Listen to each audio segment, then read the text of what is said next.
Et nous voici du retour du service commercial pour la dernière partie de cette émission, la primeur sur National TV. Ce mardi 29 novembre 2022, mes débatteurs bien présents en studio déjà. Je vais démarrer par ma droite, Tekpemi Jacques Awanso, bonjour à vous. Bonjour, cher ami Mathieu, bonjour National TV. Merci d'accepter cette invitation. C'est un plaisir. On rappelle que vous êtes du quotidien Cité Info. Cité Info. Merci d'être là.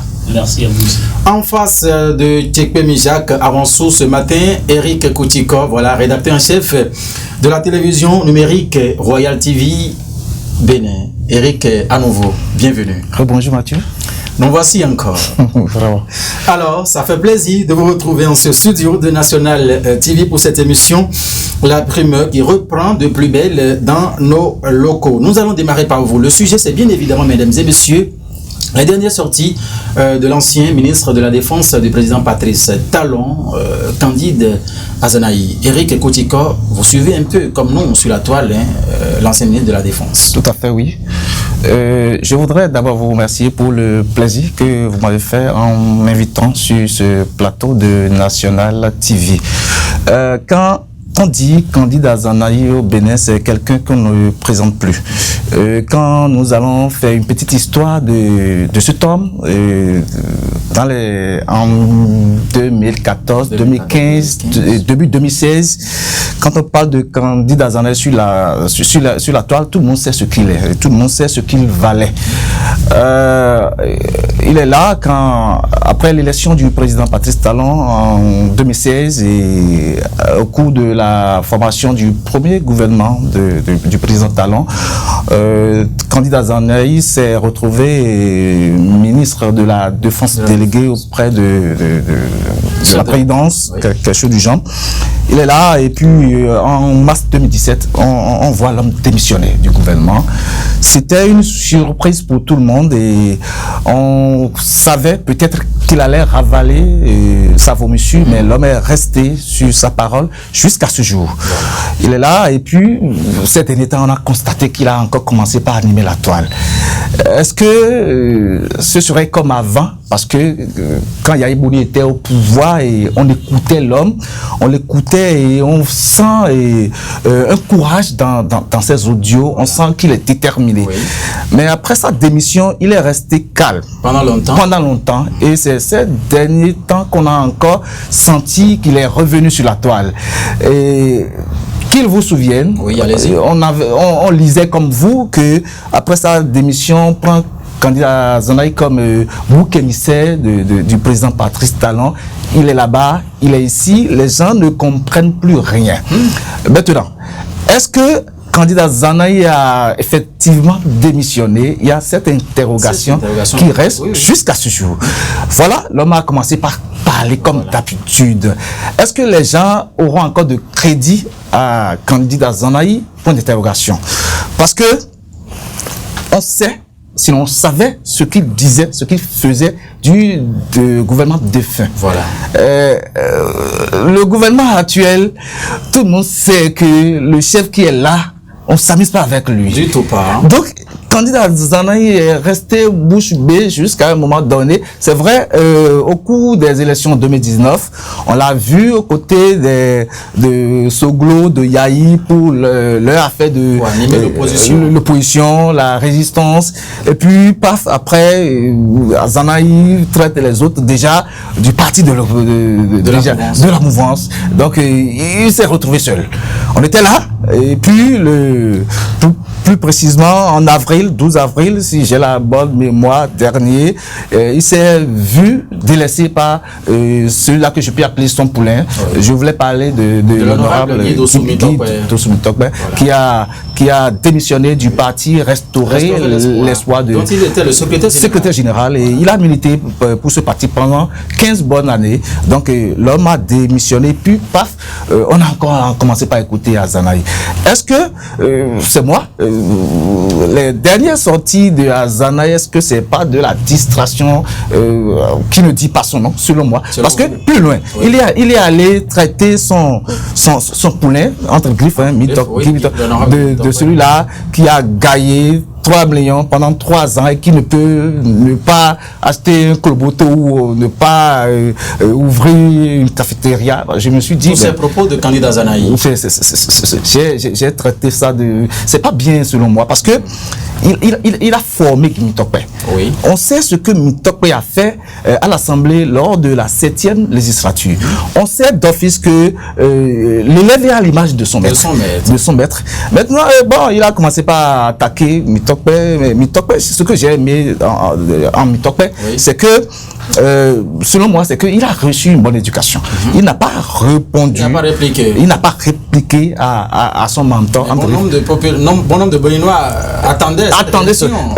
Avant-hier, je voulais parler de dimanche 27 novembre 2022 passé. Oui. Mitokpe est reçu sur le plateau de Isaïe TV et il a dit ceci: l'éducation que j'ai reçue, oui, ne m'a pas permis de répondre à un dernier.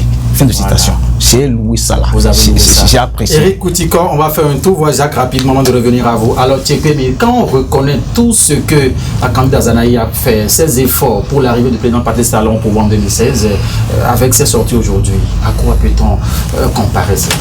Merci beaucoup, merci Mathieu, merci National TV. D'abord, vous allez me permettre de faire une argumentation dialectique. Allez-y. Vous voyez, candidat Zanaï, je vais adopter rapidement une position mitigée pour le décrire un peu. D'abord, nous l'avions connu philosophe. Il est un sage. La sagesse ne se limite pas nécessairement à l'âge. D'accord. Il y a aussi cette question d'expérience. Nous avions trouvé candidat Zanaï aujourd'hui comme le bouc émissaire parce qu'il a amené au pouvoir le président Patrice Talon, d'accord? Mais il faut tout au moins apprécier le fait qu'il n'a pas, ou qu'il, je dis, le fait pour lequel il n'a pas voulu accepter qu'on lui donne à boire ce qu'il n'a pas préparé lui-même. Vous voulez dire quoi par là? Alors, ce n'est pas pour une fausse raison que le candidat Zanaï a démissionné du premier gouvernement du président Patrice Talon.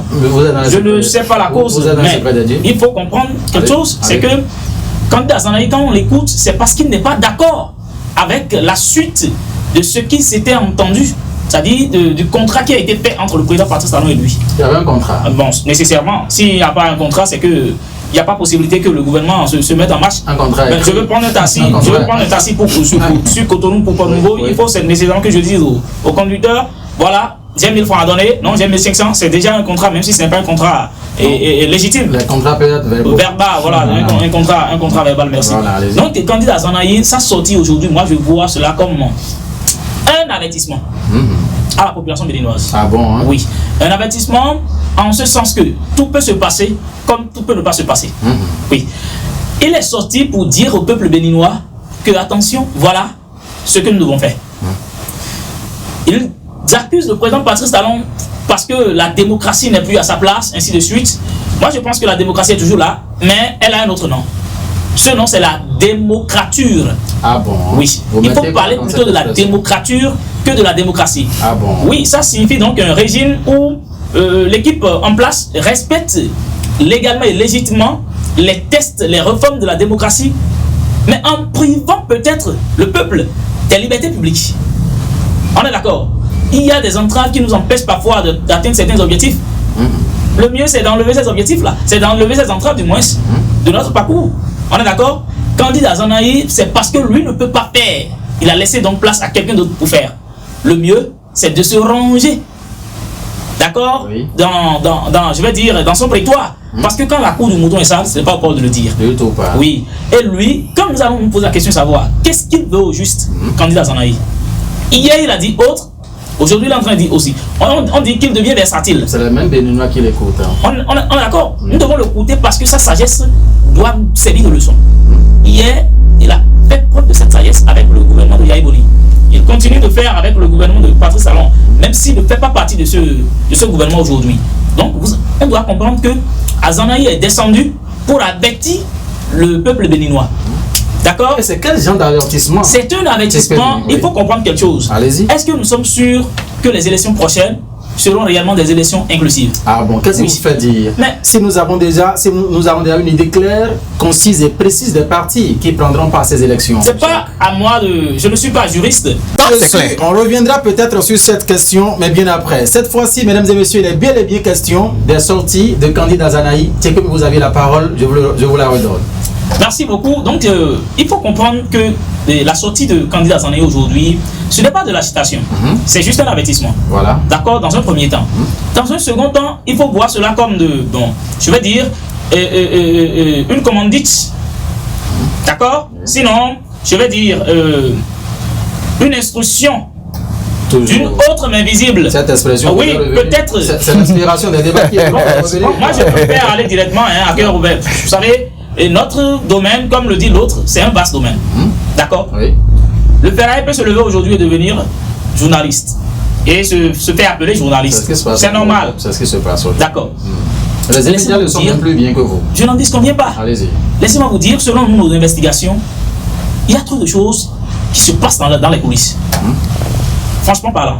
Il y a des instructions aujourd'hui. Quelle serait la méthode selon vous? Quelle serait la méthode la plus appropriée par laquelle Candide pouvait passer par, reconnaissant bien tout ce qu'il a fait, les efforts qu'il a eu à mener pour la. Il suffit juste. Vous connaissez bien que jusqu'à nouvel ordre, demain, le président du parti resterait l'espoir. On n'en disconvient pas. On n'en disconvient pas. J'ai dit tout à l'heure qu'il y a une instruction invisible que vous et moi nous ne voyons pas. Nous n'avons pas vu comment. Mais je vous dis, oui. C'est parce que nous sommes un peu proches de la marmite. D'accord. Ah et bon, nous voyons un peu clair la qualité des viandes qui sont. Oui, faisons beaucoup attention. Il faut dire simplement au proche de la marmite. C'est comme il y a proche de la marmite. Oui, non, il n'y a pas de souci, nous allons. Il n'y a pas de souci. Écoutez, quand c'est comme il est proche de la marmite, vous êtes à quelle distanciation de cette marmite? Je suis très loin de la marmite. Ah bon? C'est comme il serait peut-être dans le secret des dieux. Quelle serait l'attitude? Si tant est que c'est des instructions, comme vous êtes en train de le dire sur ce plateau, si c'est des mauvais pas qu'il constatait, quelle serait selon vous la démarche? Le bon flatteur, vite dépend de celui qui l'écoute. Moi, je continue de me poser la question de savoir est-ce qu'aujourd'hui les Béninois écoutent encore Candide Zanaï. Vous voyez le monde qui l'entoure chaque fois quand ils sont. Non, en fait, parfois ces audios font rire les gens, quoi. Donc c'est comme si la dernière fois, j'ai écouté un audio, oui. C'est pertinent si ça s'avérait que c'est vrai ce qu'il disait. Je voulais parler de 2016 et jusqu'à sa démission. Il dit dans l'audio que le chef de l'État n'a pas respecté le deal qu'il y a entre eux, comme l'a dit Tchekpemi. Il a dit, j'ai écouté l'audio. Il a dit que c'est pour régler un problème qu'il faut enlever le président Dr Boni Yayi. Le président est parti tout en respectant son mandat constitutionnel. Voilà. Le président Patrice Talon est venu pour régler certaines choses. Il dit, l'homme est venu, il a formé le gouvernement, il est d'accord. Mais au premier conseil des ministres, il a entendu des choses qui ne sont pas... Il dit, tiens, président, c'est pas ça on a dit. Le président a dit, non, oublie. Il a dit, il a consommé. Un autre conseil de ministres... C'est suivant l'audio que vous avez écouté. Suivant. Qu'il y a des décisions qui sont prises et qu'il dit, ah tiens, comme ça, président, les gens vont nous jeter de pieds dans ce Bénin hein, quand vous continuez comme ça. Il dit, bon, ça évolue. Il s'est dit finalement que avec celui-là, que lui ne peut plus évoluer dedans. C'est comme ça, il a démissionné. Suivant l'audio que j'ai écouté. Et c'est sa voix que j'ai écoutée.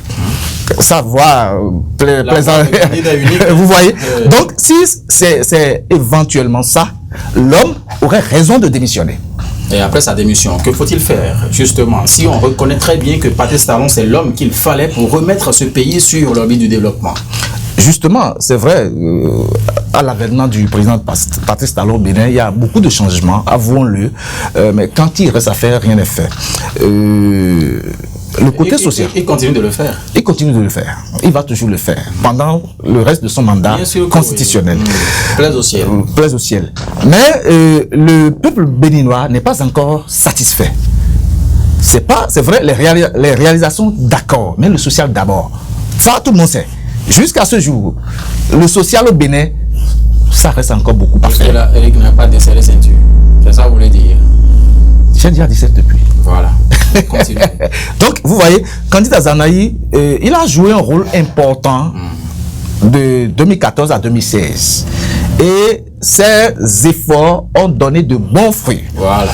Il dit, les déclarations qu'il a faites pendant ce temps-là, je me demande s'il peut les refaire aujourd'hui. Parce qu'il disait, en 2015, je connais toutes les maisons de Yahi Boni.